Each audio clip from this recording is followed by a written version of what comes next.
بسم اللہ الرحمن الرحیم، الصلاۃ والسلام علیک یا سیدی یا رسول اللہ وعلی آلک و اصحابک یا نور اللہ، اللہم صلی علی محمد کما تحب و ترضی عنہ۔ اللہ کریم ہمیں خوب محبت کے ساتھ درود شریف پڑھنے کی توفیق عطا فرمائے۔ درود پاک اتنی بڑی عبادت ہے، اتنی عظیم الشان عبادت ہے کہ حقیقتاً اگر ہم اپنی روحانی قوت سے درود پاک کی نورانیت کو دیکھ لیں تو یقین کریں درود پاک پڑھنے کے علاوہ کوئی دوسرا کام ہم سے ہو ہی نہ سکے۔ یہ جو ہمارا دل ہے نا، اللہ کریم نے اسے ایسا بنایا ہے کہ اگر نیکی کرتا ہے تو روشن ہو جاتا ہے، گناہ کرتا ہے تو اس پر سیاہ نقطہ پڑ جاتا ہے۔ وہ جو سیاہ نقطے کی سیاہی ہوتی ہے نا، وہ جو نحوست ہوتی ہے گناہ کی، وہ پھر ہمارا دل نہیں لگنے دیتی عبادت میں، درود و سلام میں۔ اور اگر ہم مزید گناہ کریں تو سیاہ نقطے پڑھتے پڑھتے دل سیاہ ہو جاتا ہے، پھر اس میں عبادت کا نور داخل نہیں ہوتا، عبادت کی لذت داخل نہیں ہوتی۔ اور بہت سارے احباب ایسے ہیں جو اکثر میسج کر کے بتاتے ہیں کہ درود شریف پڑھتے پڑھتے شیطان کے بہکاوے میں آ گئے، گناہ کرنا شروع کر دیے، برائیوں میں مبتلا ہو گئے، اور اب درود شریف پڑھنے میں نہ لطف آتا ہے، نہ کیفیت بنتی ہے، اور نہ ہی جو ہے درود شریف کی کثرت ہو رہی ہے۔ تو یہ سب گناہوں کی نحوست ہے۔ سب سے بہترین حل تو یہ ہے کہ استغفار کریں، جب بھی گناہ ہو جائے استغفار کریں۔ اللہ کی رحمت بڑی وسیع ہے، آپ گناہ کر کے زمین و آسمان بھی بھر دینا، اور پھر اگر آپ جو ہے استغفار کر لیں، سچے دل سے توبہ کر لیں تو وہ معاف کر دیتا ہے، وہ اتنا کریم رب ہے۔ تو جب بھی گناہ ہو جائے کریں تو توبہ کیا کریں، اور خوب توبہ کیا کریں، صدقہ نکال دیا کریں، توبہ کے نفل پڑھ لیا کریں، اللہ کریم معاف کر دے گا۔ اور پھر سے درود شریف پڑھنا شروع کر دیں کہ اس دل پر اللہ تعالیٰ اپنا نور داخل فرماتا ہے۔ کون سا دل ہے جس پر اللہ کریم کا نور نازل ہوتا ہے؟ وہ دل ہے جس میں آپ صلی اللہ علیہ وسلم کی محبت ہو، جو گناہوں سے پاک و صاف ہو، جو گناہ نہیں کرتا ہو، اگر گناہ ہو جائے تو توبہ کرتا ہو، شرمندہ ہوتا ہو۔ اور جب ایسے دل پر اللہ تعالیٰ کی تجلیات، اللہ تعالیٰ کے نور داخل ہوتا ہے تو وہ دل روشن ہو جاتا ہے، پاک و صاف ہو جاتا ہے، پھر اس کو عبادت میں وہ لطف آتا ہے کہ بیان سے باہر ہے۔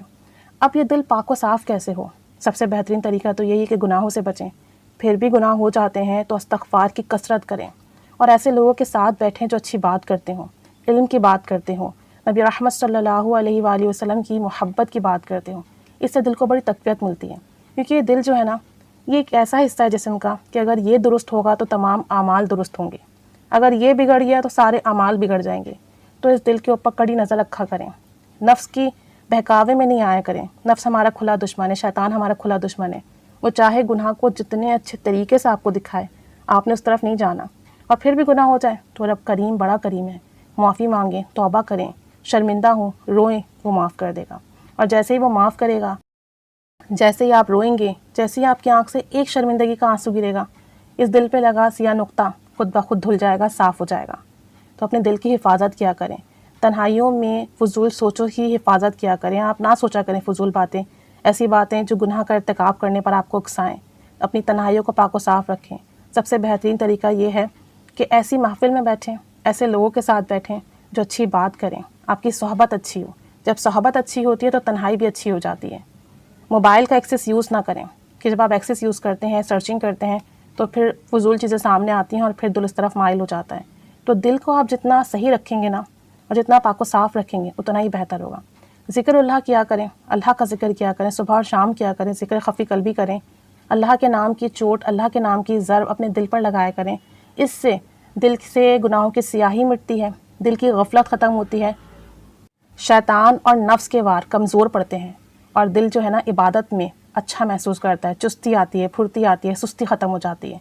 تو ایسا دل جس میں نبی رحمت صلی اللہ علیہ وآلہ وسلم کی محبت ہو، اللہ کی یاد ہو، گناہ کرنے پر شرمندگی ہو، جو استغفار کی کثرت کرتا ہو، جو درود پاک کثرت سے پڑھتا ہو، اس دل پر اللہ تعالیٰ اپنا نور نازل فرماتا ہے۔ اب یہ نور قرآن پاک کی آیت کی صورت میں ہوگا، درود پاک کی صورت میں ہوگا، نبی رحمت صلی اللہ علیہ وآلہ وسلم کے عشق اور محبت کی صورت میں ہوگا، اور ان سب صورتوں میں یہ نور جب آپ کے دل میں داخل ہوگا تو آپ کا دل روشن ہو جائے گا، آپ کا دل چمک اٹھے گا، آپ کا دل پہلے سے اللہ کی طرف قربت اور رغبت محسوس کرے گا۔ پھر دیکھیے گا آپ کے ذکر و اذکار میں بھی اضافہ ہوگا، درود پاک پڑھنے میں بھی کثرت ہوگی، نبی رحمت صلی اللہ علیہ وآلہ وسلم کا بے پناہ عشق محسوس ہوگا۔ جو بھی پڑھیں گے آپ صرف اللہ کہیں گے، آپ کے دل میں لطف کی کیفیت بنے گی، سرور آئے گا۔ کیونکہ ہم جب کوئی دنیاوی چیز کا بھی ذکر کرتے ہیں نا اگر ہم کسی کھٹی چیز کا ذکر کریں تو ہمارے منہ میں پانی آ جاتا ہے. تو یہ اس چیز کی اثر ہوتا ہے کہ آپ نے صرف اس کا نام لیا اور آپ کے منہ میں پانی آ گیا. تو کیا اللہ کے نام میں اثر نہیں ہے؟ تو کیا درود پاک میں اثر نہیں ہے؟ کیا استغفار میں اثر نہیں ہے؟ یا قرآن پاک کی آیات میں اثر نہیں ہے؟ سب میں اثر ہے. آپ ذکر کرتے جائیں. وہ جو دل کی سیاہی ہے نا، جیسے ہی وہ ترنا شروع ہوگی یہ اثر کرنا شروع کر دے گا. تو وہ جو آپ ذکر کرتے ہیں، اللہ کا نام لیتے ہیں، درود پاک پڑھتے ہیں، وہ اپنا اثر رکھتی ہے، اپنا اثر دکھاتی ہے. لیکن ہم چونکہ گناہوں میں اتنے ملوث ہو چکے ہوتے ہیں، ہمارا دل اتنا سیاہ ہو چکا ہوتا ہے کہ اس تک اثر پہنچ نہیں پاتا. تو جیسے جیسے آپ استغفار کریں گے، جیسے جیسے ذکر و اذکار کریں گے، توبہ کریں گے، درود و سلام پڑھیں گے، یہ سیاہیاں گھٹنا شروع ہو جائیں گی. دل پر نور ہو جائے گا. پھر اللہ کریم اپنا نور نازل فرمائے گا اور یہ دل روشن ہو جائے گا. اور پھر دیکھیں پھر آپ ایک دفعہ بھی اللہ کہیں گے نا، آپ کا دل خوشی سے جھوم اٹھے گا. آپ ایک دفعہ کہیں گے اللہم صلی علی محمد وعلی محمد، آپ کا دل خوشی سے جھوم اٹھے گا. آپ کو اپنے دل کی دھڑکن تیز ہوتی محسوس ہوگی. پھر جب نبی رحمت صلی اللہ علیہ وآلہ وسلم کا ذکر مبارک آئے گا، آپ کی آنکھیں پرنم ہو جائیں گی. آپ کا دل خوشی سے جھوم اٹھے گا. اور یہی کیفیات ہیں، یہی سرور ہے، یہی لطف ہے جو ہمیں مزید موٹیویٹ کرتی ہے کہ ہم یہ اچھا کام بھی کر لیں، ہم صدقات بھی کر لیں، ہم نفل بھی پڑھیں، ہم عبادات بھی کریں، ہم ذکر و اذکار بھی کریں، ہم درود و سلام بھی پڑھیں. تو 2 اعمال آپ نے مضبوطی سے پکڑنے ہیں، ایک تو استغفار، ایک درود شریف. استغفار کرتے جائیں گے، دل سے میل دھلتا جائے گا، کیونکہ استغفار صابن کا کام کرتا ہے. وہ صفائی کرتا جائے گا، آپ کا میل صاف کرتا جائے گا، آپ کے دل کا برتن صاف ہو جائے گا. اور جب آپ کے دل کا برتن صاف ہوگا تو درود پاک کا نور داخل ہوگا. پھر آپ کے وارے کے نیارے ہو جائیں گے، آپ کا بیڑا پار ہو جائے گا. آپ کی جو کمی کوتاہی ہے وہ ختم ہو جائے گی. پھر رب کی بارگاہ میں آپ قبول و مقبول ہو جائیں گے. تو استغفار کیجئے، درود پاک پڑھیے اور خوب پڑھیے. اور جیسے کوئی گناہ ہو توبہ کیا کریں، صدقہ دے دیا کریں، نفل ادا کیا کریں، رویا کریں.